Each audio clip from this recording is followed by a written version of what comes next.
नमस्ते दोस्तों, जय माता लक्ष्मी। भक्तों, धनतेरस 2025 के दिन ऐसा एक पौधा है जिसे लाते ही गरीबी मिटती है और पैसा अपने आप खींचता है। आज मैं आपको बताऊंगा कौन सा पौधा है जो धन, सुख और समृद्धि लाता है। इसे घर में लगाने का सही तरीका और समय और कैसे इसका अदृश्य और अलौकिक प्रभाव महसूस किया जा सकता है। वीडियो के अंत तक आप जान जाएंगे कि क्यों धनतेरस 2025 में यह पौधा आपके घर की तिजोरी और जीवन में चमत्कार ला सकता है। तो वीडियो को अंत तक जरूर देखें, क्योंकि यह जानकारी आपका जीवन बदल सकती है। धनतेरस और दीपावली के पूरे समय को चैतन्य अवस्था कहा जाता है। विशेष रूप से धनतेरस का पूरा समय जागृत अवस्था में माना गया है। इस दौरान भगवान धनवंतरी अपनी संपूर्ण शक्ति के साथ पूरी तरह जागृत रहते हैं और माता लक्ष्मी हमारे पृथ्वी लोक पर पूर्ण रूप से उपस्थित होती हैं। यही कारण है कि माता लक्ष्मी के आगमन से 5 दिनों तक सभी पेड़ पौधे और जीव जंतु जागृत अवस्था में होते हैं, यानी चैतन्य हो जाते हैं और उनकी ऊर्जा का प्रभाव तुरंत दिखाई देता है। भक्तों, पेड़ पौधों में अद्भुत ऊर्जा होती है, इसलिए वे हमारे लिए परम पूजनीय है। हमारे हिंदू धर्म में हम पेड़ पौधों की पूजा करते हैं। उदाहरण के लिए आपने देखा होगा कि माताएं और बहनें वट सावित्री का व्रत रखती हैं और पीपल के पेड़ की पूजा करती है, साथ ही बरगद की भी। अब आप सोचेंगे कि बरगद की पूजा क्यों की जाती है? हमारे पुराणों में पेड़ पौधों को अध्यात्म का देवता कहा गया है। इनमें देवी देवताओं के अंश और प्राण बसे होते हैं, इसलिए हमें उनका सम्मान और पूजा करना चाहिए। पेड़ पौधे हमें मुफ्त में प्राण वायु प्रदान करते हैं और इनके कारण यह पूरा चराचर जगत सुचारू रूप से चलता है। समय पर बारिश होना, वातावरण का संतुलित रहना, यह सभी प्राकृतिक प्रक्रियाएं पेड़ पौधों की ऊर्जा के कारण ही संभव हैं। धनतेरस के समय रात के दौरान ऐसा कौन सा पौधा है जिसे उखाड़ने से आपकी गरीबी तुरंत दूर हो सकती है? मैं आप लोगों को इसके बारे में बताऊंगा। धनतेरस का पर्व ऐसा समय होता है जब सभी पेड़ पौधे और जड़ी बूटियां पूरी तरह जागृत अवस्था में होती है। जागृत चीज ही हमेशा प्रभाव दिखाती है। इसमें चैतन्य, प्राण और शक्ति डालना अनिवार्य है। भगवान धनवंतरी को जड़ी बूटी और आयुर्वेद के देवता के रूप में जाना जाता है, साथ ही इन्हें धन के देवता भी माना गया है। भक्तों, आगे बढ़ने से पहले कृपया कमेंट बॉक्स में अपनी राशि डाल दीजिए। यदि हमारे पास कोई विशेष उपाय होगा तो हम आपको आपके कमेंट के रिप्लाई में बताएंगे। राशि के अनुसार उपाय करने से अधिक लाभ प्राप्त होता है। हिंदी पंचांग के अनुसार कार्तिक मास की त्रयोदशी तिथि 18 अक्टूबर 2025 से शुरू होकर 19 अक्टूबर 2025 तक रहेगी। ऐसे में धनतेरस का पर्व 18 अक्टूबर को मानना अत्यंत शुभ और मंगलकारी रहेगा। वैसे तो धनतेरस को आप दोनों दिनों में मना सकते हैं, लेकिन 18 अक्टूबर का समय विशेष रूप से शुभ माना जा रहा है, क्योंकि इस दिन सर्वप्रथम मुहूर्त में धनतेरस का पर्व आयोजित किया जाएगा। भक्तों, यमदीप जलाना भी 18 अक्टूबर को अत्यंत शुभ रहेगा। तिथियों के फेर के कारण जो लोग धनतेरस का व्रत रखते हैं उन्हें 18 अक्टूबर को ही व्रत रखना चाहिए, क्योंकि इस दिन शाम तक प्रदोष काल रहेगा। इस बार दीपावली 20 अक्टूबर को मनाई जाएगी और इसका शुभ मुहूर्त 21 अक्टूबर को भी रहेगा। इसलिए जो भी पेड़ पौधे हम आपको बताएंगे उन्हें 18 अक्टूबर से 21 अक्टूबर के बीच ही अपने घर में लाना चाहिए। धनतेरस के समय में जब भी कोई पौधा लाया जाता है तो आपको मंत्र जाप करने या उसे सिद्ध करने की आवश्यकता नहीं होती। यह इसलिए क्योंकि यह पेड़ पौधे स्वयं धनतेरस के समय भगवान धनवंतरी की उपस्थिति और दीपावली पर्व की ऊर्जा से अपने आप सिद्ध हो जाते हैं। बस इन पौधों को धनतेरस के समय अपने घर में लाना आवश्यक है। अब सवाल यह है कि कौन से ऐसे पौधे हैं जिन्हें घर में लाने से व्यक्ति की गरीबी दूर होती है और दुर्भाग्य हटता है। इस वीडियो में मैं आपको इसकी पूरी जानकारी विस्तार से दूंगा। यदि आप माता लक्ष्मी के सच्चे भक्त हैं तो कमेंट बॉक्स में जय माता दी जरूर लिखें। आइए अब जानते हैं कि धनतेरस के समय कौन सा पौधा लाना चाहिए। प्रथम पौधा है सहदेवी। अब मैं आपको सहदेवी के पौधे के बारे में जानकारी दे रहा हूँ, ध्यान से सुनिए। यदि आपको किसी भी प्रकार की दैविक या भौतिक पीड़ा है और आप चाहते हैं कि वह तुरंत दूर हो जाए, तो यह पौधा रामबाण से भी अधिक प्रभावशाली है। सहदेवी का पौधा सभी प्रकार के कष्टों को तुरंत समाप्त करने की क्षमता रखता है। इस पौधे का नाम देवी पद से मिला है, क्योंकि इसमें तंत्र शक्ति और भौतिक सुखों को प्रदान करने की क्षमता निहित है। यही कारण है कि इसे सहदेवी कहा जाता है। यह सभी वनस्पतियों की देवी और माता मानी जाती है। यदि यदि आपको समझ में नहीं आ रहा कि सहदेवी का पौधा कैसा होता है, तो हमारी वीडियो में दिखाई गई तस्वीर देख सकते हैं, वही सहदेवी का पौधा है। अगर आप गांव में रहते हैं तो इसे आसानी से देखा जा सकता है। शहर में रहने वालों के लिए भी यह पौधा आसानी से मिल सकता है। जहां बंजर जमीन होती है या खेती नहीं की जाती, वहां यह पौधे बिना लगाए उग जाते हैं। धनतेरस में यदि आप ग्रामीण इलाकों में हैं तो खेत, नहर या नदी के किनारे जाइए, वहां यह पौधे बड़ी आसानी से मिल जाते हैं। शहर में भी थोड़ी खोज करने पर यह पौधे आसानी से मिल जाएंगे। नदियों के किनारे तो ये बिना बोए भी उग जाते हैं। अब मैं आपको बताऊंगा कि इसे लाने के फायदे क्या हैं और इसे कब लाना चाहिए ताकि इसका प्रभाव सबसे अधिक दिखाई दे। तो देखिए, हमारे धर्मशास्त्र कहते हैं कि यदि आप इस पौधे को तुलसी के साथ गमले में लगाएं तो इसका प्रभाव कई गुना बढ़ जाता है। इसके लिए सबसे पहले तुलसी का पौधा लगाइए और उसके बगल में इस पौधे को गमले के साथ रखें। यदि आप इसे अपने घर में तुलसी के साथ लगाकर पूजा अर्चना करते हैं तो सभी प्रकार के अलौकिक सुखों की प्राप्ति होती है। इससे भगवान धन्वंतरी अत्यंत प्रसन्न होते हैं। तुलसी के पौधे के साथ इसे लगाने से इसके प्रभाव कई गुना बढ़ जाते हैं, क्योंकि यह पौधा साक्षात मां दुर्गा का स्वरूप माना जाता है। यही कारण है कि इसे देवी पद प्राप्त है। यह पौधा सभी प्रकार की बीमारियों को दूर करने में सक्षम है और सभी प्रकार की सिद्धियों देने वाला माना गया है। मैं आपको इसके बारे में पुराणों और हमारे वनस्पति शास्त्र एवं तंत्र की पुस्तकों के अनुसार पूरी जानकारी वीडियो में विस्तार से बताऊंगा। अब मैं इसके अनगिनत और चमत्कारिक प्रयोगों के बारे में साझा करता हूं। यदि आप तकिए के नीचे इसकी जड़ रखें तो यह अनिद्रा जैसी समस्या दूर कर गहरी नींद लाने में मदद करता है। इसे बेड के नीचे रखने से आपको बिल्कुल शांत और गहरी नींद प्राप्त होगी। यह अनिद्रा के लिए एक रामबाण पौधा है। इसके अलावा यदि आप इसे हाथ में रखकर मंत्र जपते हैं तो यह जल्दी सिद्धि प्रदान करता है। यहाँ तक कि भूत, भविष्य और वर्तमान से संबंधित सिद्धियां भी मंत्रों के माध्यम से प्राप्त की जा सकती हैं। इसकी जड़ का तिलक लगाने से शरीर में सम्मोहन शक्ति बढ़ती है। यदि आप किसी का वशीकरण करना चाहते हैं या बड़े पद पर हैं और चाहते हैं कि लोग आपको देखकर मोहित हो जाएं, या आप प्रवचन देते हैं और चाहते हैं कि आपकी बात हर कोई सुने, तो इसका तिलक लगाकर सभा में जाए। सभी लोग आपकी ओर मोहित होंगे, आपकी बात मानेंगे और आपके प्रभाव में आ जाएंगे। हमारे धर्मशास्त्र कहते हैं, जैसे कि वनस्पति शास्त्र में लिखा है, यदि इसे कमर में बांध लिया जाए, लाल कपड़े में लपेट कर रखा जाए तो यह विजय का स्तंभ बनाता है। यदि इसे तिजोरी में रखा जाए तो धन की वृद्धि होती है। कोई भी कंगाल घर हो, यदि तिजोरी में इसकी जड़ रखी जाए तो वह धन दौलत से परिपूर्ण बन जाता है। आप सभी दर्शकों को यह भी बताना चाहूंगा कि इस पौधे को घर में लगाने के लिए किसी प्रकार की तंत्र मंत्र शक्ति की आवश्यकता नहीं होती। इसकी जड़ को मुख में रखने से अदृश्य शक्ति प्रकट होती है। बहुत से लोग कहते हैं कि उन्हें अदृश्य शक्ति देखनी है। अदृश्य शक्ति में देवी देवता, भूत, प्रेत, पिशाच, निशाचर जैसी शक्तियां जो नग्न आंखों से दिखाई नहीं देती, दिखाई देने लगती हैं। यदि आप अलौकिक शक्ति के दर्शन करना चाहते हैं, चाहे आप गांव में रहते हो या शहर में, जहां भी देवी देवता उपस्थित हैं, उनकी जड़ को मुख में रखने से अदृश्य शक्ति प्रकट होती है। मैं उस मंत्र को कल की वीडियो में बताऊंगा, जिसे जाप करके और जड़ को मुख में रखने से अदृश्य शक्ति प्रकट होती है, और जो भी आप बोलेंगे वह अदृश्य शक्ति आपके लिए सामग्री लाकर देती है। भक्तों, इस पौधे और इसकी जड़ को आप धनतेरस के किसी भी दिन रात 12 बजे के बाद अपने घर में ला सकते हैं, क्योंकि धनतेरस और दीपावली के समय रात्रिकालीन समय का सबसे अधिक महत्व होता है। 12 बजे के बाद जब इसे लाया जाता है तो भगवान धन्वंतरी की संपूर्ण शक्ति रात्रि के समय में पूर्ण रूप से जागृत रहती है। इस पौधे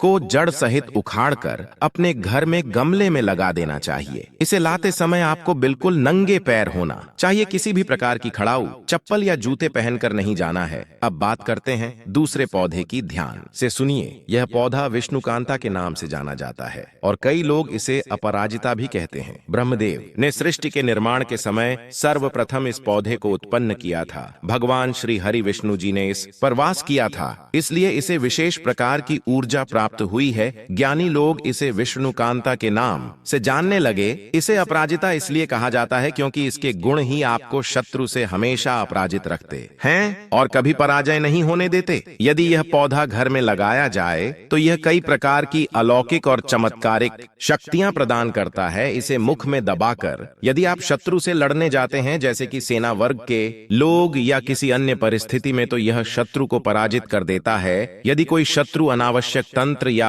बाधा डालता है तो उसकी जड़ को मुख में दबाकर रखने से शत्रु पराजित हो जाते हैं और उनकी विद्या उन्हीं पर वापस चली जाती है। इसे सिद्ध करके हाथ में बांधकर युद्ध किया जाए तो यदि कोई तलवार से हमला करें तब भी तलवार का कोई असर आप पर नहीं पड़ता। इसके लिए एक मंत्र होता है जिसे सिद्ध करना आवश्यक है। यह पौधा मां लक्ष्मी को प्रिय है। यदि इसे धनतेरस के समय घर में लगा दिया जाए तो यह सुख, संपत्ति और नाना प्रकार के भोग दिलाता है। इसे साधारण पेड़ पौधे मत समझिए। विष्णु कांता, जिसे हम अपराजिता कहते हैं, साक्षात मां लक्ष्मी का स्वरूप है और इसमें स्वयं लक्ष्मी जी निवास करती हैं। धनतेरस में इस पौधे को घर में लगाने से जैसे जैसे पौधे में वृद्धि होती है, फूल और फल आते हैं, वैसे वैसे आपके घर में धन धान्य और धन दौलत की प्राप्ति होती है। भक्तों, इस पौधे के पुष्प भी अत्यंत महत्वपूर्ण हैं। धनतेरस के दिन इस पौधे के पुष्प भगवान धनवंतरी को अर्पित करने से सभी प्रकार की सिद्धियां और भोग प्राप्त होते हैं। यदि आप चाहते हैं कि आपको सभी प्रकार के भोग और सिद्धियां प्राप्त हों, तो धनतेरस के दिन इस पौधे के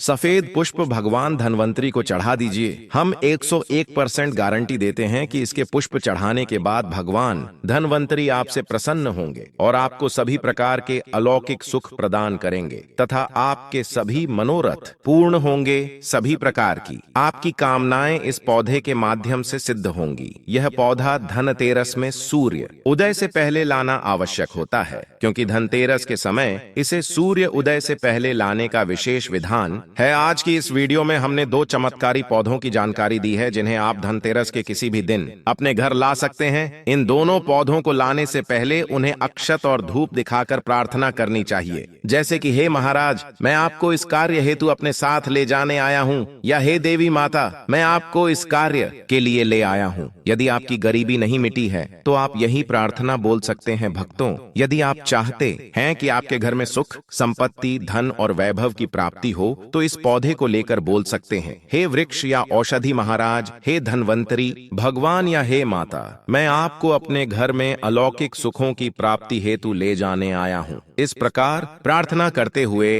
अक्षत चढ़ा दें और थोड़ी धूप दीप दिखा दें। इसके बाद जड़ सहित इस पौधे को उखाड़कर अगले दिन अपने घर में गमले में लगा दें। यकीन मानिए, जब तक यह पौधा आपके घर में रहेगा, यह आपके घर के वातावरण को शुद्ध रखेगा। आपके घर में किसी भी प्रकार की तंत्र बाधा नहीं लगेगी। आपके घर में कुल लक्ष्मी हमेशा बनी रहेगी। यह पौधा आपको दुख, तकलीफ और बार बार होने वाली बीमारियों जैसे कि वास्तु दोष, शनि दोष, राहु दोष, काल सर्प दोष या किसी भी प्रकार के दोष से सुरक्षित रखेगा। साथ ही यह आपकी आध्यात्मिक उन्नति और प्रगति में भी मदद करेगा। इसलिए यदि आप अपने दुर्भाग्य को सौभाग्य में बदलना चाहते हैं तो धनतेरस के किसी भी दिन इन दोनों पौधों में से कम एक पौधा अपने घर में अवश्य लगाएं। आपकी आध्यात्मिक उन्नति और प्रगति निश्चित होगी। भक्तों, जरा ध्यान से सुनिए। आज मैं आपको जिस पौधे के बारे में बताने जा रहा हूँ वह साधारण पौधा नहीं है। यह ऐसा दिव्य वरदान है जो दैहिक, दैविक और भौतिक तीनों प्रकार की पीड़ाओं से आपको मुक्ति दिलाने की अद्भुत शक्ति रखता है। अगर आपके जीवन में दर्द है, बीमारी है,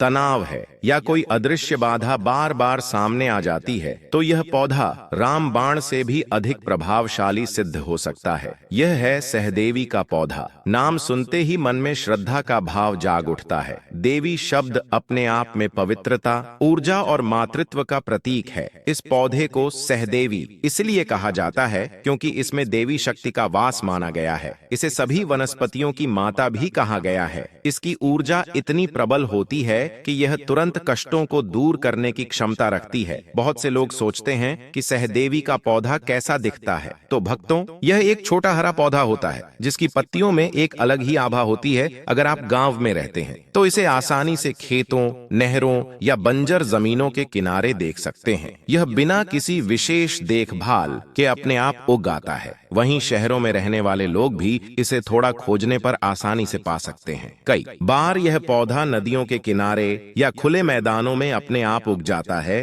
अब बात करते हैं कि इस पौधे को घर लाने का सही समय क्या है। हमारे धर्मशास्त्रों के अनुसार यदि आप इस पौधे को तुलसी के साथ अपने घर में लगाते हैं तो इसका प्रभाव कई गुना बढ़ जाता है। तुलसी का पौधा तो स्वयं श्री हरि विष्णु को प्रिय है और जब सहदेवी के पौधे के साथ इसका संगम होता है तब यह संयोजन घर में दिव्य ऊर्जा का प्रवाह बढ़ा देता है। बस ध्यान रखिए, तुलसी पहले लगाइए और उसके बगल में सहदेवी को गमले सहित रखिए। जब आप सुबह शाम दोनों पौधों की पूजा करते हैं तो यह भगवान धनवंतरी को अत्यंत प्रसन्न करता है। घर में सुख, शांति और समृद्धि का संचार होता है। दरअसल सहदेवी को मां दुर्गा का स्वरूप माना गया है और यही कारण है कि इसे देवी पद प्राप्त है। इसका प्रभाव इतना शक्तिशाली है कि यह न केवल रोगों को दूर करता है बल्कि जीवन में सिद्धियां और अलौकिक शक्तियां प्रदान करने में भी समर्थ है। पुराणों और वनस्पति शास्त्र में इस पौधे के कई चमत्कारी प्रयोगों का उल्लेख मिलता है।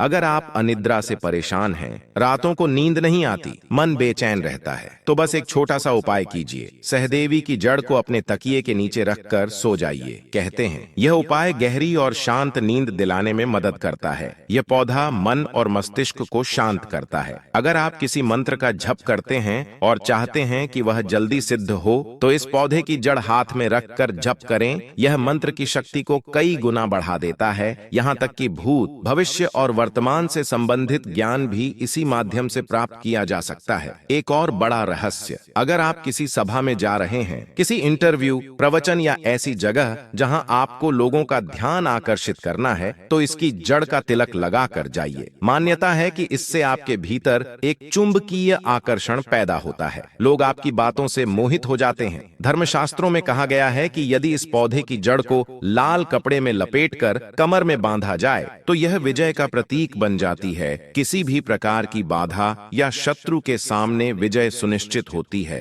धन से जुड़ा हुआ इसका एक अद्भुत रहस्य भी है। यदि आप अपनी तिजोरी या धन रखने की जगह पर इस पौधे की जड़ रखते हैं तो धन में वृद्धि होती है, गरीबी धीरे धीरे दूर हो जाती है और लक्ष्मी कृपा घर में स्थायी रूप से विराजमान होती है। और सबसे खास बात, इस पौधे को घर में लगाने के लिए किसी तंत्र मंत्र की आवश्यकता नहीं है। केवल श्रद्धा और विश्वास ही इसकी शक्ति को जागृत करने के लिए पर्याप्त है। अब बात करते हैं एक अद्भुत रहस्य की जो बहुत कम लोगों को पता है। यदि कोई व्यक्ति इस पौधे की जड़ को अपने मुख में रखता है तो कहते हैं कि उसके सामने अदृश्य शक्तियों का प्रकट होना शुरू हो जाता है। यह अदृश्य शक्तियां चाहे देवी देवता हों या अन्य अदृश्य ऊर्जाएं अपना अस्तित्व दर्शाने लगती हैं। यह एक अलौकिक अनुभव होता है, लेकिन इसे हमेशा श्रद्धा और संयम के साथ करना चाहिए। धनतेरस और दीपावली का समय इस पौधे को लाने के लिए सबसे शुभ माना गया है। उस रात जब घड़ी में 12 बजे तब सहदेवी का पौधा जड़ सहित लाना चाहिए। रात का यह समय धनवंतरी देव की शक्तियों के जागरण का होता है। जब आप इस पौधे को जड़ सहित लाते हैं तो आपके घर में उसकी ऊर्जा के साथ देवी लक्ष्मी और भगवान धनवंतरी का आशीर्वाद भी प्रवेश करता है। लेकिन याद रखिए, इसे लाते समय नंगे पैर ही जाना चाहिए। किसी भी प्रकार की चप्पल, जूते या खड़ाऊ नहीं पहनने चाहिए। यह संकेत है विनम्रता और श्रद्धा का। जब आप इस पौधे को अपने घर के आंगन या गमले में स्थापित करते हैं तो आपके घर का वातावरण शुद्ध और पवित्र हो जाता है। अब सुनिए दूसरे चमत्कारी पौधे के बारे में, विष्णुकांता। इसे कई लोग अपराजिता के नाम से भी जानते हैं। शास्त्रों में वर्णन आता है कि ब्रह्मा जी ने जब सृष्टि की रचना की तो सबसे पहले इसी पौधे को उत्पन्न किया था। भगवान विष्णु ने इसमें वास किया, इसलिए इसे विष्णुकांता कहा गया। यह पौधा विशेष ऊर्जा का वाहक है। कहा जाता है कि इसे अपराजिता इसलिए कहा गया क्योंकि इसे धारण करने वाला व्यक्ति कभी पराजित नहीं होता। यह पौधा शत्रुओं को कमजोर कर देता है और साधक को विजय का वरदान देता है। यदि आप किसी विपरीत परिस्थिति में जा रहे हैं या किसी प्रतियोगिता, संघर्ष या चुनौती का सामना कर रहे हैं तो इस पौधे की जड़ को लाल कपड़े में बांधकर साथ रखिए। शत्रु कितनी भी ताकत लगाए आपको नुकसान नहीं पहुंचा पाएगा। विष्णुकांता पौधा केवल शक्ति नहीं देता बल्कि यह मां लक्ष्मी को भी अत्यंत प्रिय है। यदि आप इसे धनतेरस के दिन अपने घर में लगाते हैं तो यह घर में धन, सुख और भोगों की वृद्धि करता है। जैसे जैसे यह पौधा बढ़ता है वैसे वैसे घर में समृद्धि का विस्तार होता है। इस पौधे के फूल विशेष रूप से शुभ माने जाते हैं। धनतेरस के दिन यदि आप इसके सफेद पुष्प भगवान धनवंतरी को अर्पित करें तो यह आपके जीवन में सिद्धियां और भोग दोनों प्रदान करता है। यह मानो ब्रह्मांड की सकारात्मक ऊर्जा को अपने घर में आमंत्रित करने जैसा है। और भक्तों,